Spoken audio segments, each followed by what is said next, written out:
How is it going? Give me just a sec. Sorry, I gotta get my webcam to adjust from me leaning forward to back. So I was kind of going through some of my YouTube videos, kind of thinking about um, what I said on them and stuff. Like I'm always kind of rethinking and everything, and I thought, you know what? I'm gonna make a video having a small discussion about some things where I felt things, if you could turn back time, Colin, please don't. People need to see us.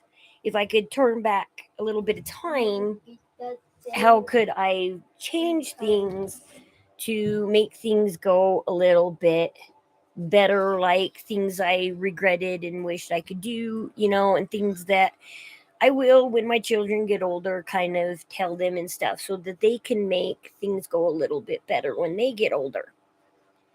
So, I think things would have went differently and better if I could have done just these few changes.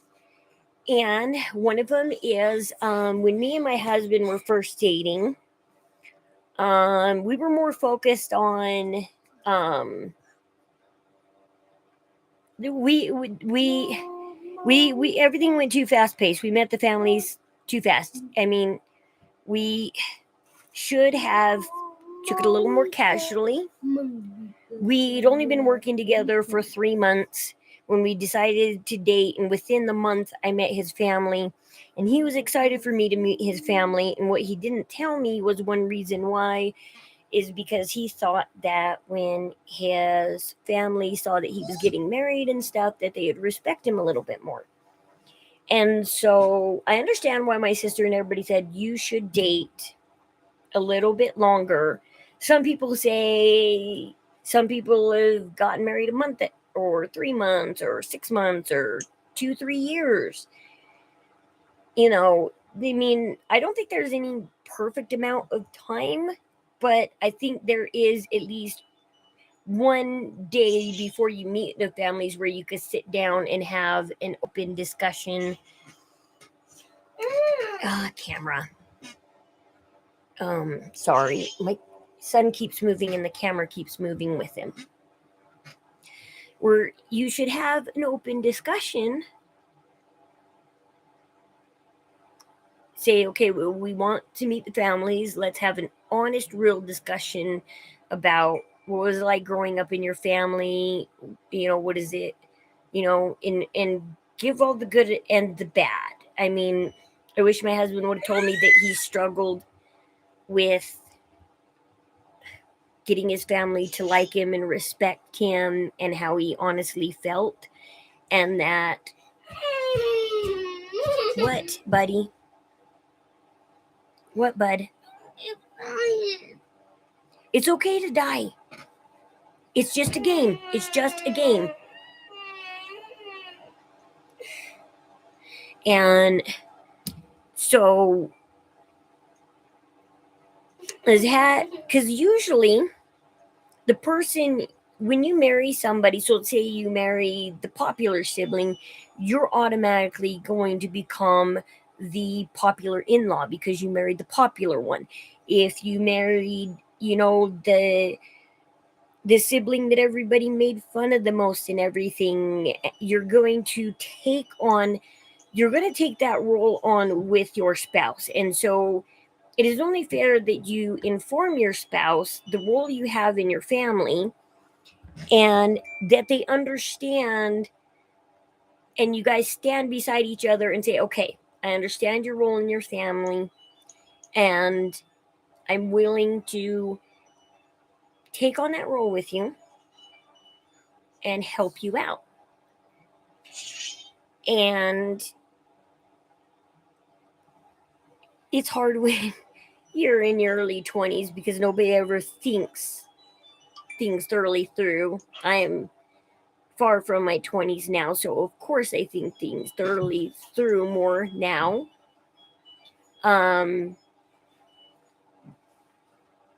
I wish 20-year-olds can think. That's why we have counselors and stuff, because But then also you're not in counseling when you're dating. If you are, then people are like, there's something obviously wrong.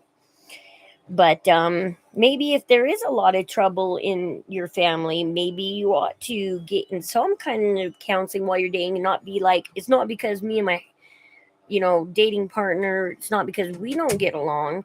It's because I'm about to go into this family that he doesn't have a very good, or she doesn't have a very good standing in. How do I join this family? So what I would have done differently is, it is better to be mysterious and be liked, and you get to retain yourself that way. Because the thing about my husband's family is, at this time I was the only not very only one of their siblings had gotten married at this time, so their family was still fairly small in a way, and it hadn't gotten hugely large yet at this point. And so Sunday dinners every Sunday were still going on, and I was planning to meet them on a Sunday. However, for some reason I don't understand why, got fast paced to a Tuesday. And so and also the dad wasn't told, and he was a bishop at the time, and they were going to wait till after he was in his last week of being a bishop, and they were going to wait until he was done being bishop and on a Sunday to bring me into the family. But for some reason, the mom fast paced it and brought me in the middle of the week, not on a Sunday dinner for the whole family to meet, but for only partially the family to meet. And I remember the dad coming home and giving me this weird look, like, who is that? And then I think he saw me sitting next to his son, and Otto figured out who I was and immediately took the mother upstairs. And because they don't fight in front of people, which is good. I have always respected that about them, that they've always took it to their bedroom when they had to fight or argue or disagree or something. They never let anybody see them disagree about anything or discuss something or whatnot. It was always in private that they had their discussions, and then they brought their solution out. Well, they didn't bring no solution out. He just came back down to the couch after they were gone for a moment of, 20 or so minutes. I don't know how long they were gone. They came back, and he wasn't very talkative with me. Things didn't go well. I had to be the one that asking the questions instead of them asking me about who I am and asking me questions. I had to sit there and nervously come up with questions and be like, okay, it's quiet again. It's quiet again. What can I say now? Because if I don't say anything, we're just going to sit here in silence. And this is, in my mind, I don't like it when it gets silent. So I was really nervous because I'm like, if we're not talking, questions aren't being asked. Okay, so I should have said, no, let's not. We shouldn't have fast paced things. Things when you're young are just so exciting, you fast pace them. Sometimes you need to take a step back in life and say, should we be running at this quick of a speed? And then second, I should have met them. I should have, met them at a better righter time, and with having a proper discussion with my spouse of what his position was in the family. And the next thing that could have gone better was, it is better to be mysterious and liked. Because one thing through the years that I regretted was, I wish I could have, met them a couple of times and then backed away, and we could have made our excuses why we couldn't go to Sunday dinners or whatnot. And if we could come up with good enough excuses and only come to maybe once every 6 months or something, and then moved it to once every couple of years, it is better for them to say, oh, I miss Dawn in a Rose and yay, they're coming over this Sunday. We haven't seen them in X amount of years. And for once every couple of years for them to, you could go over, I could go over once every couple of years and be on my best behavior and put on a good front for them and then go home and be me. And I could teach my kids to do that too. And it's better to be loved from afar and be mysterious and loved than it is to constantly keep going back every week and screwing up and messing up and constantly getting kicked out and trying to make your way back in for years and have that be the constant turn of the wheel. And so if you kind of get to know what you're going into and can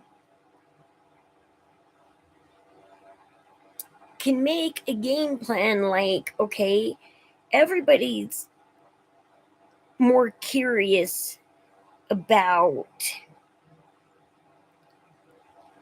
like, if you know they're not going to really like who you are, and also if you're like me, you have a hard time every week going over there and playing and being somebody you're not. And also I had this major drive to have sisters, and so I wanted to be liked, and so I wanted to be around them more than once a week because I wanted sisters to do makeup with and play dress up with and share clothes with and share music and movies and fun and everything. But I didn't know they were kind of the Nana Green Gables kind of family when my family grew up watching MTV, even though we were all Mormon LDS. And, I mean, I knew I can't watch MTV over there. I wish I would have liked football. I probably would have gotten along with the family better if I could, I should have wore a jersey over there on a Sunday and pretended to like a football team. Probably would have lasted longer. But just quickly look up some stats of a football team before I go over there and be like, yeah, I'm one of the guys. Because that's how I want to make a video on that too, because that's how I survived as a child, was being one of the guys. And that's why I missed out on being a girl and always wanted to be a girl because wanted to be a very girly girl. I liked being born a girl, and I missed out on being it because my sister was a tomboy. I grew up with 3 brothers, and we always hung out with a bunch of guys, and it was always don't cry, and if you are, you get kicked out, and be one of the guys. And and so I craved when my husband said he had 3 or 4 sisters. I was like, hey, I get sisters. I thought I was coming into my chance of, I just didn't know that. And when they confided in me that they also weren't happy in the family, I should have said, you know what, this is not something we should be talking about, and I should have walked away, and I should have either talked to the mom or just told my husband, or not told anybody at all, but just at least say, you know what, I'm sorry that you feel this way, that you don't, but it wasn't me as their brand new sister-in-law's job to try and sympathize with them, and it wasn't my job to try and help them overcome that, because I'm just kind of another sibling of a brother that they don't really know. I mean, when he was 19 and went on his mission, most of them were 10 and under, and so they don't really know him, and they never really got to know him, and they know that the older ones don't really like him that much, and so they kind of, I wish, and I hope this video helps some people who are starting to go through these problems. What do we do? I love this person, I'm about to meet their family, or I just met their family. I don't think they like me very much. Well, go back, do what you can to do whatever for one day and then disappear for some time and come back and do it all over again so that they like you, but you don't have to do it all the time. Just be like, okay, this is their house. I'm coming over to their house and I'm going to do what they want me to do for a couple of hours at dinner. Then I'm going to go home and I'm going to be me again. And then I'm going to be surrounded by my family and my friends and the people that like me as me every other, day, month, week of the year. But maybe once, twice a year, go over there and just be what you need to be for a couple hours. And I should have gone to him and said, yeah, guess what? I got my spouse to take his meds, even though he's not. But should have lied to him and said, yeah. Because I think my mother-in-law at first liked me because she thought, okay, here's this person that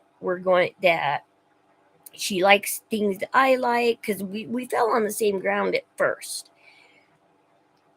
But where we felt different was I wasn't going to force my husband to take his ADD meds and stuff like that. And I think they thought that I was going to, that if we got along and they got me to see things their way. Because with his first fiance, when the families met, his fiance's parents walked up to his parents and said hi to him, and they immediately told him, our children don't need to be engaged. My son doesn't need to be in college. He needs to quit college. He needs to break up with your daughter, and he needs to come home and live with us and take his meds. And so I should have been like, oh yeah, he's taking his meds, he's good, blah blah blah. And I should have been like, yeah, just one day, or all you have to do is show off like you're taking your meds and you're doing everything they want you to do. Because his sister warned me about that when I was first in the family. She said, Rose, don't tell mom we didn't go to church today. I tell mom every Sunday I go to church, but I don't. She goes, sometimes I like to stay home and be lazy or clean the house because it's the only day of the week I can really clean. Don't tell mom, because mom thinks we went to church today. And it's like, okay, well, I should have followed that lead and been like, okay, well, how often can you do that, Rose? Can you do it every week? Can you lie every week? Can you lie once every 6 months? Can you lie once every year? How often can you lie? And or get around, or find another way, maybe not to lie. Be like, maybe we'll go over and visit your parents like a week or something after conference, because we all watch conference, and so we all can talk about that.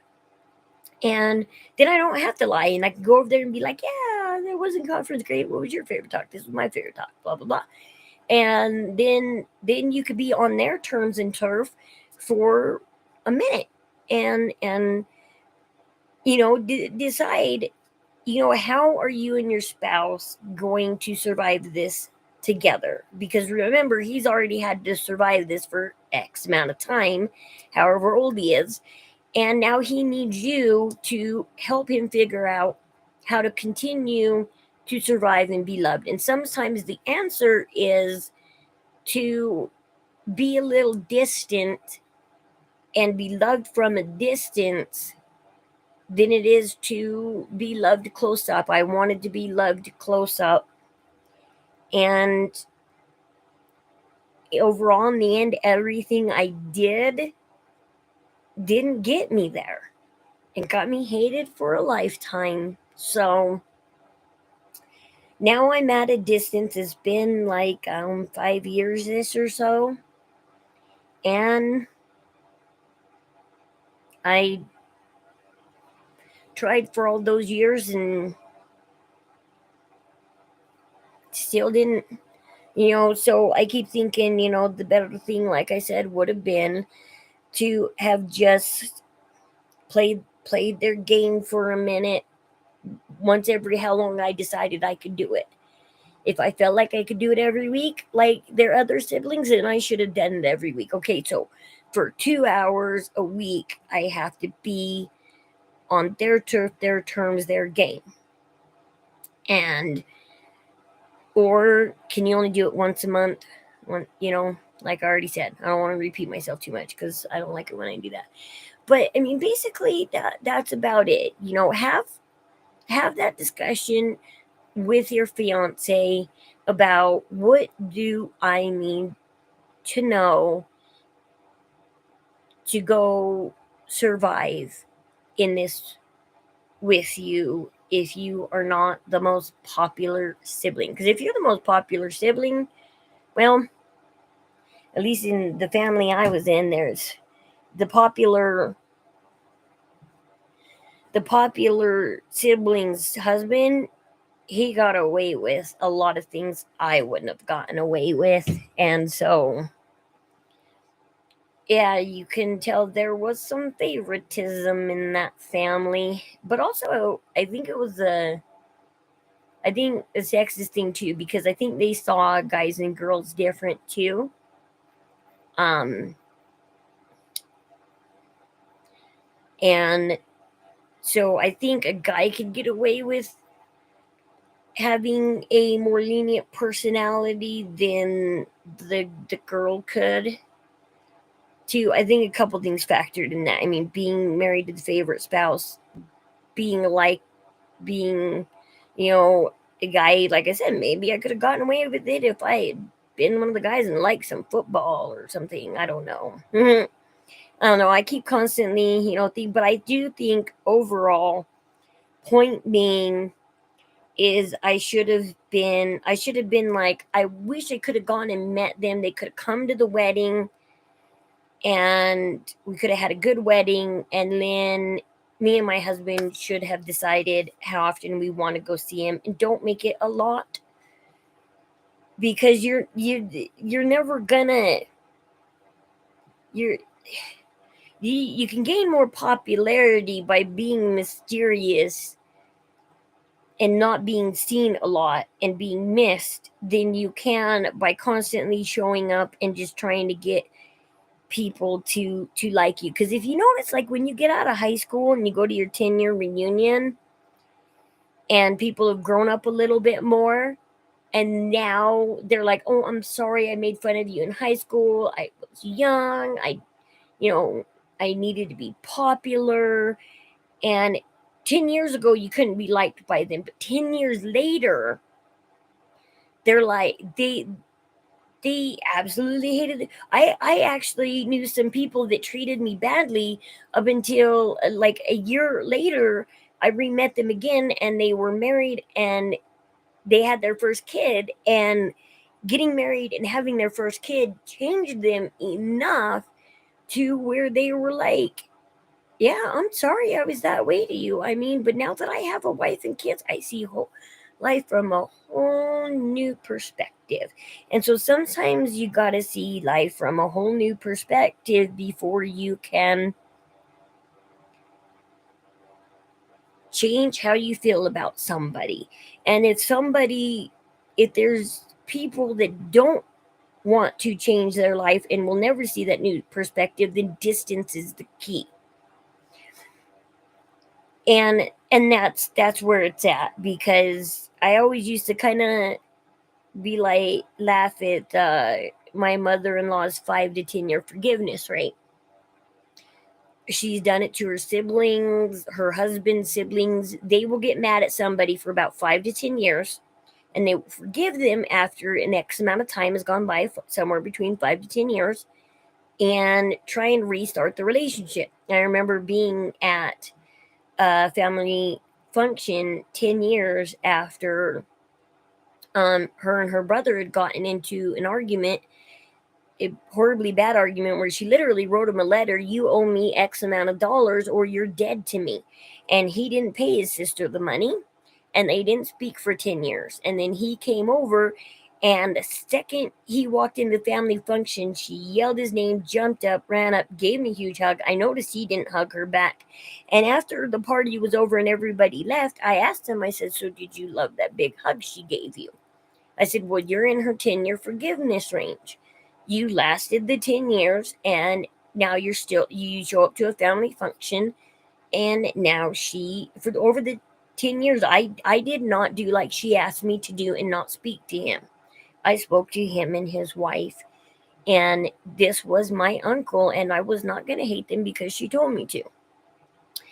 And but I also didn't tell her I was talking to him, but I was going to bring that into the family. But, and then same with, her brother in law. When all this went down, I asked him to support me and my husband, and he said, well, she's hugging me again, so I don't want to help you out because if she finds out I'm helping you, she'll stop talking and hugging me. Because 2 years prior to this, he walked up to her at a family function at it was his mom, her mother-in-law, his mom funeral, and he's like, did you know that I almost died a couple weeks ago? And she's just like, oh, and she's kind of, oh, and didn't want to talk to him, didn't want to hear it, kind of walked off. And he was kind of sad, and he's like, yeah, I almost died. And she didn't care, but now she's hugging him, and now she cares. And now he's like, well, if I talk to you and I help you out, she's going to quit hugging and loving me. And so there's this amount of control that she has by doing this. 5 to 10 year forgiveness rate is if she pushes you out, when she brings you back in, you're supposed to love that being loved so much that you will never repeat the mistakes of the past again, because you know what she can do. You know that she can kick you back out for another 5 to 10 years. And they do this without any regards to life, because it almost feels like they think life will go on for an eternity, that you will be there in 5 to 10 years when they're ready to accept you back in. And so it worries me that I don't know what I'm going to say if that day ever comes for me in another 5 years, when that 10-year comes up and they say, hey, we're ready to forgive and forget, Rose. And I'm just going to be like, sorry, I'm not going to, I'm just, because I'm just like, I don't know what to say, because I've changed a lot, but not in the ways I think that they want me to change. I mean, and so yeah, but even if I've changed in the ways they want me to, it's like there's so many scars sometimes that last a lifetime that it's hard to say. Mommy, it's hard to say that Mommy, I can. Can you go Poppy playtime? Yeah, that it's just so hard to say. Do you want chapter 2, chapter 1, what? Chapter 1. 3, chapter 1. And so, just basically, I think I was talking to someone earlier today talking about how more honest conversations need to happen nowadays about things. And in the middle of your fun dating, there does have to come a moment where you have to stop and have that little serious talk of, okay, what am I getting myself into? Am I getting myself into anything bad, good? What do you think? You know your family best. You've been with them since birth, X amount of years. Where you at in the family? How is that going to affect on me? Or there are some families out there that are like, I like your wife better than I like you, and stuff like that.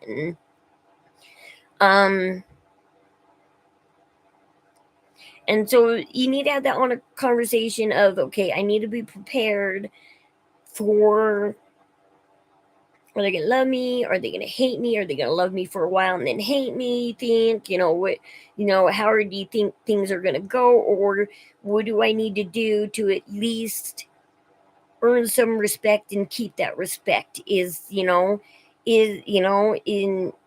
if you don't hide from your partner, if you honestly think that, hey, my family has a hard time liking me. I'm not very popular in my family.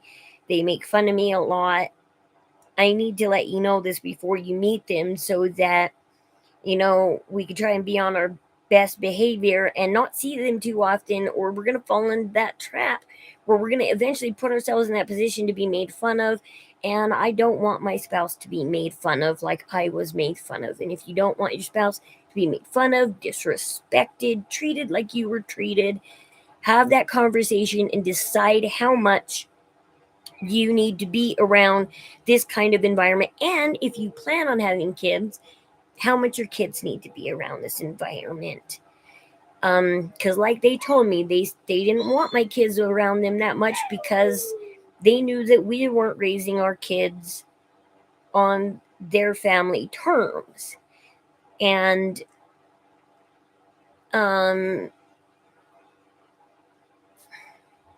they were afraid that me and my kids were going to teach the good ones bad habits. And it's just funny because one of them went down a bad road and I wasn't there to teach her that, so, but they might still blame me, but whatever.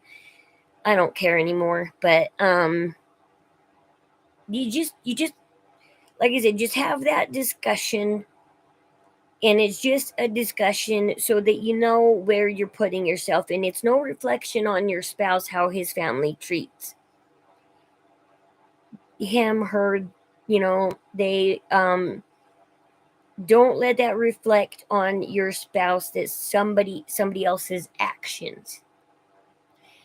And just know that the person you're with loves you, and if they love you, they will be honest and help you navigate what you're about to navigate. If you're on a river and somebody knows and has navigated this river every week, they need to let you know what rapids are ahead so you can help navigate it. And that's all life is going down a river, and you change rivers all the time and courses all the time, and you meet people along the way who have been down that course a million times and people who've only been down it a few times. And well, when I met my spouse's ex-fiance 2-3 years into our marriage, I found out she had a similar story to mine, and it wasn't me that was the problem. And that did make me feel better, but at the same time, it kind of perked up my ego. Yeah, that it's not me, and I'm gonna be me because it's not me, it's their problem. But I should have put distance there too. I should have been like, all right, okay, I'm not the problem, it is their problem. And I should have been okay to say, you know what, yes, I'm gonna lose the chance at having sisters, but that's okay. You know what, God gave me a daughter, and now I have the opportunity to say, hey, how can you help her be who she wants to be? And she turns out to be a very girly girl. And I was like, wow, I have 4 sons and 1 daughter, and she is definitely far from a tomboy. Like, if my sister had 4 brothers, and she would have been happy, because then it would have been like having 5 boys. She would have been the happiest tomboy in the world, wouldn't have to deal with a emotional sister. But I forgot where I was going with this now. I hate when I sidetrack. But yeah, but now I get the opportunity to say, okay, I need to see what's going on with my daughter and let her guide me how to raise her. And if she wants to be a girly girl, well, I need to figure out how to be a girly girl, because I definitely want to. I got my sister in a way. I got her. She's my daughter. But you know, instead of her teaching me how to, well, she kind of is though. She kind of is. Like through watching her grow up, naturally being a girly girl, I'm getting to see, you know, that. And so I can learn from her and she can learn from me and we can both learn from each other. So sometimes even though you thought you were going to get something in life this way and it didn't work out, sometimes something else, keep your eyes open, might come this way or that way or whatever way, and it might come at you a different way, but you might actually get exactly what you were looking for. And so now I got someone to learn from and also someone to teach at the same time. And when we don't know something, we could just both learn it together and look it up together, because I did not grow up in an internet day and age, or I probably, I don't know if I still would have grown. Because every time I tried to do something girly, I got made fun of in my family. So they're like, and nobody ever taught me how to do my hair. And so every time I did my hair, everybody'd be like, well, you don't know how to curl hair, Rose. You don't know how to do it. And it just looks like you stuck your hand in a lightning socket every time you do it. And every time my mom or my cousin lived with us for a couple of months, every time she did my hair before I went to school, everybody said, you look good today, Rose. And then I would try and do it. And they'd be like, Rose, today you look like you stuck your finger in a lightning socket. And it's like, yeah, I'm sorry. I thought I did the same thing she did. Nobody taught me how to do this. I'm trying to wing it on my own. And so then I just didn't do my hair. And then people would be like, well, Rose, you never do your hair. And it's because nobody will teach me. But at least now we live in an internet day and age where I can look this up now. And so now I don't need to have sisters to teach me. Whereas back then I did. But now me and my daughter, we can do it together. And um, I can raise her to be exactly who she wants to be. And we'll just learn all different kinds of ways. And so I kind of did get my heart's desire to have that. So I am happy now in life because I'm away from all that drama now, and I got my beautiful daughter to be my daughter, my sister, my friend, to be everything I needed. And we have a good relationship, and she completely loves me, and we are now completely happy. And I finally got my happiness, and it's great. And so I hope that you guys, as you're going through your life, that you might get upset at a missed opportunity at one angle, but there's always ways to either find new friends or something new will come into your life, or you can make changes in your life that the opportunity that you wish and seek might come to you. Don't just keep going after the one thing that right now you got, tunnel vision on, that you're like, this is the only way I'm gonna get it, and so I'm gonna keep, pushing myself to be liked, because if I don't get liked by them, then I'm not gonna get what I want, and then, you know, um, because I saw that if I didn't get liked by my in-laws, I kept trying so hard because I needed to be liked, or else I wasn't going to get to live the life I wanted to live. But no, no, no. I did get it, just in another way I didn't foresee. Because at the time, after I first married my husband, we couldn't have kids. And so, I mean, but I never planned on my daughter being the one to be that person there for me. I thought, a sister, literal sister, sister-in-law, sister, something like that, but I just, I saw her, just, she loves everything pink and purple and girlish and everything that, and she loves dresses and everything. And now, I get to pass down some of my dresses to her. She's wearing a dress today that I just now gave her over the weekend that doesn't fit me anymore. That it was really tiny when it was given to me by one of my son's girlfriends. I barely even fit into it then, and I definitely don't fit into it now. but she fits into it. And I'm so glad to pass something down to her and make her so happy. And so, see, I got somebody to share clothes with and everything. And so, you know, just make the best decisions, even when you're young. You do gotta, sometimes pump the brakes in life and stop and say, okay, we gotta think about this instead of just, I wanted to just get away as far away from my divorce and his family as possible and just run towards my new husband's family as fast as possible. That we went into it way too early, way too, we should have waited till after the holiday seasons and everything were over, and we should have waited till we had more time to be together and have more discussions and stuff. And we just ran into it so fast because we were young.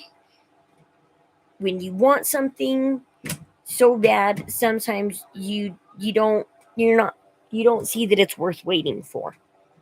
And sometimes things are worth waiting for. I'm glad I couldn't have kids right away.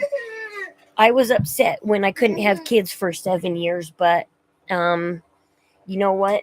I think it all turned out for the better. I'm glad that I had to wait 7 years. It was a blessing in disguise. And so sometimes things happen in life for a reason. But anyways, hope you guys enjoyed this little video kind of talk, and I hope it helps some of you guys out there to say, that's to encourage discussions and stuff, and maybe even forewarn your family. Say, look, I'm with somebody that I don't think you guys will exactly approve of, but give her a chance. And also stand up for your spouse a little bit and say, you know what, you guys, if she does something you don't agree, can you at least let's go privately talk and you give her a heads up about what she did, so and what we could do in the future, instead of just be angry at her and not tell her why you're angry, and just have her guess all over the place and constantly make that mistake again. Because once I found out what I was doing wrong, I tried to curb it, but it was too late because they left me to a guessing game of what did I do wrong this time. So hopefully, and let me know your story at talkwithrow16@gmail.com, and let's get your story out there. I was watching this one YouTube channel that they have you send in your stories, and I saw them scrolling through all these stories, and they were looking for a story to tell on air, and I was like, wow, I wish I could tell some of those people's stories, because everybody's story is important. And I get that they had their channel wasn't based around telling every story, so they couldn't stop and tell everybody's story, which is fine. But I want to try and tell as many stories as I can, and help as many people as I can by getting your story out there. Let's take a step back, kind of discuss it, and see what you think, and see what other people can also put in their 2 cents, but in a nice way. Remember, everybody, we're trying to help people, and say, you know what, this might help you if you do it this way. And